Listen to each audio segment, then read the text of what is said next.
सभी लोगों का इस प्रेस वार्ता में आप लोगों का स्वागत करते हैं। और जैसा माननीय वित्त मंत्री जी ने विस्तार पूर्वक जो है आप लोगों के समक्ष जो है बातें रखी हैं, मैं ये अपनी बात को आप लोगों के सामने हमेशा देश को दिशा दिखाने का काम किया है और हम लोगों की शुरू से ही मांग रही है माननीय मुख्यमंत्री जी की, हम सब लोगों की रही थी कि देश भर में जातीय जनगणना होनी चाहिए। हम सब लोग, सभी दल के लोग जो है प्रधानमंत्री जी से मिले, लेकिन वहां से कुछ हुआ नहीं। तो तय यही किया गया था कि हम लोग अपने बलबूते राज्य सरकार जो है कराएंगे। और माननीय मुख्यमंत्री जी को धन्यवाद दिया जाता है कि एक ऐतिहासिक दिन जो 2 अक्टूबर का रहा, जो बापू का जन्मदिन हम लोग मनाते हैं, उस दिन जाति आधारित गणना, जाति की क्या स्थिति है वो जो है सरकार द्वारा पेश किया गया। और जब विधानसभा का सत्र पिछला चल रहा था तो पूरा रिपोर्ट जो है आप लोगों के समक्ष जो है रखा गया। उसमें शैक्षणिक भी है, आर्थिक स्थिति भी है, सामाजिक स्थिति भी है। और बिहार एक पहला राज्य बनकर के आया जिसका खुद का साइंटिफिक डेटा जो है किसी राज्य के पास नहीं है, बल्कि बिहार एक ऐसा राज्य है जिसके पास खुद की आबादी की पूरी जानकारी है। और आज के दिनों में साइंटिफिक डेटा होना बहुत जरूरी है ताकि हम चिन्हित कर पाए, पहचान कर पाए कि कौन लोग हैं जो अंतिम पैदान पर खड़ा परिवार है, कौन समाज है। तो ये डेटा आप लोगों के सामने आ ही गया है, जिसमें कि लगभग जो है आप देखिएगा कि इसमें स्थिति जो है सारी स्पष्ट कर दी गई है। तो हम आंकड़ों में ज्यादा जाना नहीं चाहिए, लेकिन जब पेश किया गया तो हम लोगों का सरकार की यही सोच है कि व्हाट विल बी नेक्स्ट, अगला हम क्या करें। तो हम तो शुरू से कहते रहे कि ये जो महागठबंधन की सरकार नीतीश जी के नेतृत्व में बनी है, ये गरीबों की सरकार है और सामाजिक न्याय के साथ साथ आर्थिक न्याय देने वाली सरकार है। और देश में अगर सबसे बड़ा दुश्मन अगर कोई है तो बेरोजगारी और गरीबी है। और हर एक सरकार की कोशिश होनी चाहिए कि बेरोजगारी और गरीबी से लोग लड़े। अब जब आंकड़े जब सामने आ गए हैं और हम लोगों का मानना है और आंकड़ों में भी ये स्पष्ट हो गया है कि हर जाति में जो है गरीबी, चाहे ओबीसी हो, ईबीसी हो, एससी हो,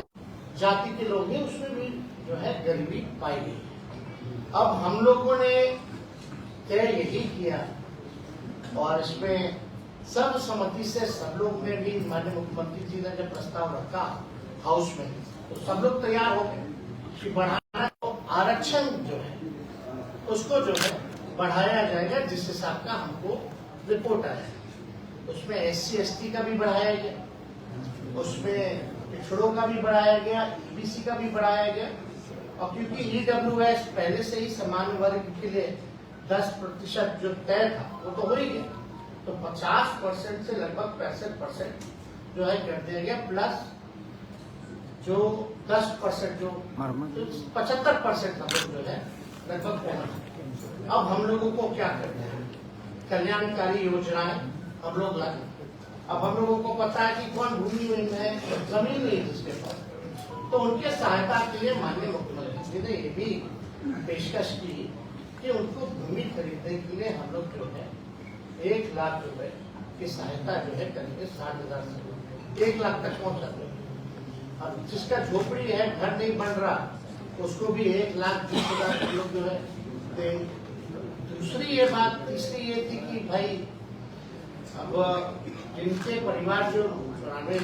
लाख जो गरीब परिवार है जिसके पास रोजगार नहीं, नौकरी नहीं, उनको नौकरी के लिए विशेष सहायता के लिए 2 लाख रुपए की सहयोग हम लोग करें। तो 2 बातें आ गई। हम लोग ये चाहते हैं कि जब सर्वसम्मति से जब किसी ने विरोध नहीं किया और सबको इच्छा है कि आरक्षण की सीमा बढ़ाई जाए,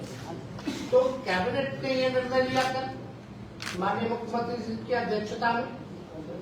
कि भाई कोई पेच ना फंसे, जिस हिसाब से जब हम लोग जातीय आधार न करा रहे थे कई पेच आए सामने, इतने आसानी से नहीं हुआ, काफी दिन विलंब रहा, लोगों को लाभ पहुंचाने में हम लोगों को दिक्कत हुआ, रिपोर्ट पेश करने में दिक्कत हुआ। तो ये जब आरक्षण की सीमा अगर हम लोग बढ़ा रहे हैं तो कोई पेज जो है किसी भी प्रकार का फंसना नहीं चाहिए। और माननीय वित्त मंत्री जी ने उदाहरण भी बताया, कई ऐसे मामले हैं जिनको शेड्यूल 9 में जो वो किया गया, रखा गया है। तो हम लोगों ने यही रिकमेंड किया है कि भारत सरकार जो है, जो आरक्षण की सीमाएं हम लोगों ने बढ़ाई है, उसको शेड्यूल 9 में जो है रखा है। और इससे पहले भी एक राज्य जो है तमिलनाडु, उनका भी जो है पहले से 69% था, उसको भी शेड्यूल 9 में रखा गया। तो हम लोग तो यही अब इंतजार में है कि अविलंब भारत सरकार ना सोचे ना समझे, क्योंकि आपके दल के सभी लोगों ने यहाँ सहमति जताई है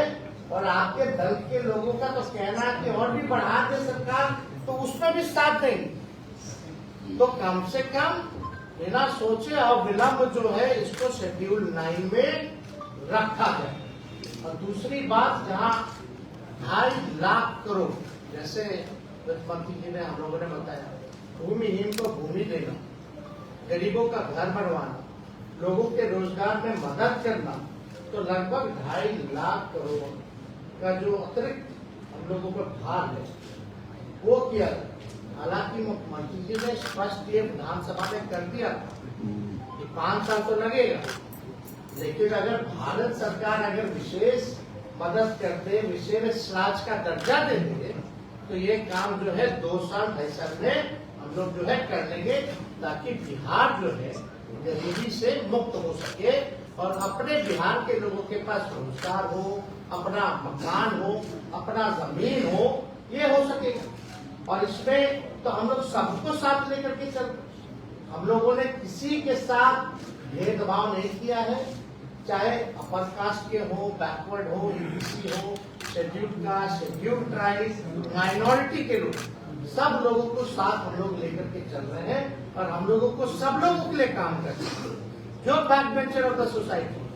जो गरीब परिवार है, उनको मुख्य धारा में हम लोगों को लाने का यही लक्ष्य है। तो इसलिए कल एक ऐतिहासिक हम लोगों ने निर्णय लिया कि भारत सरकार को हम लोगों ने रिकमेंड किया है कि भाई 2 चीजों का, एक तो शेड्यूल 9 में आरक्षण जो बढ़ाया गया उसको डाल दीजिए, और दूसरा बिहार को तो कई बार वादा भी किया गया, वो जहाँ तक याद है कि प्रधानमंत्री जी ने भी चुनाव के दौरान, उससे पहले भी कई बार कहा है कि बिहार को जो है विशेष राज्य का दर्जा वो दिलाएंगे। तो हम लोगों की यही अपेक्षा है, उम्मीद है